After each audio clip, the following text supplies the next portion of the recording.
All right, so today we're jumping into something really fascinating.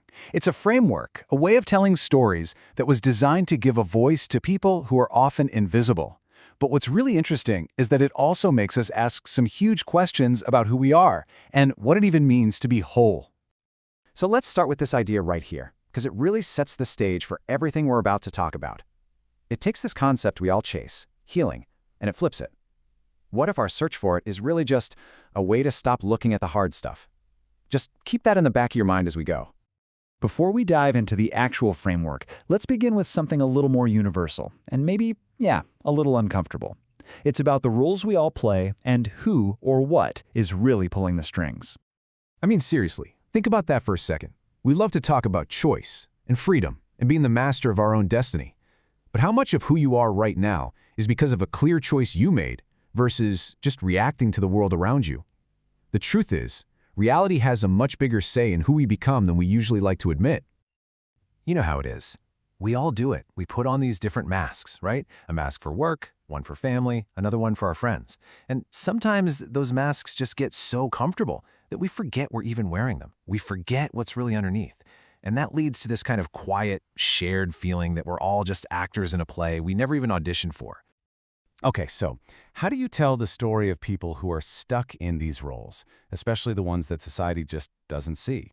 Well, this is where this framework, the glass profile, gives us a really powerful way in.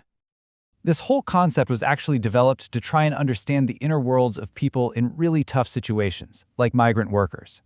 The goal was to get past the usual cliches, to get beyond just victim or hero and capture that incredibly fragile feeling of being caught in between.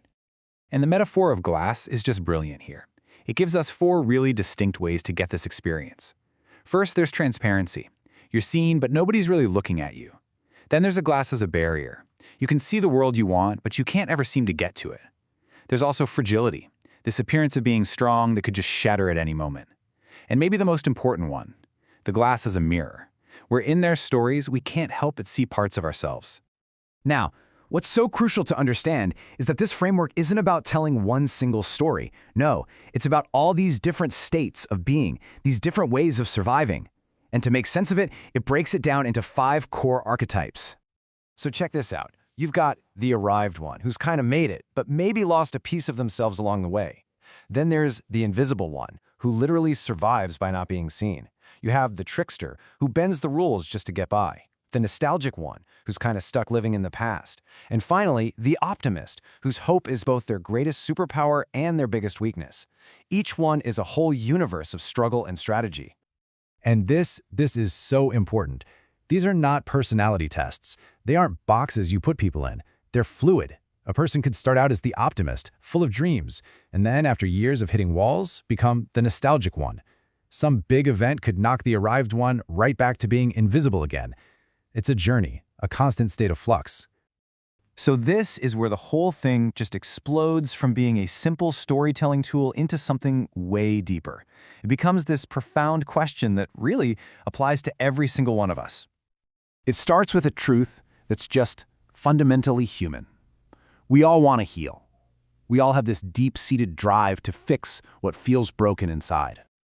But then, the idea gets turned completely on its head. It asks, hang on, what are we actually trying to heal from? What if the thing we're trying to fix isn't some kind of sickness? What if it's just the price of admission for being alive and aware in this world?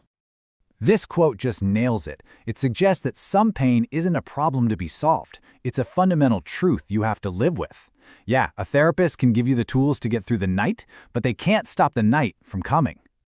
So the argument here is that trying to just numb or erase this pain, well, that's a kind of dishonesty. Acknowledging it, living with it, that's a form of integrity. These wounds aren't failures. They're proof that we're alive, that we feel.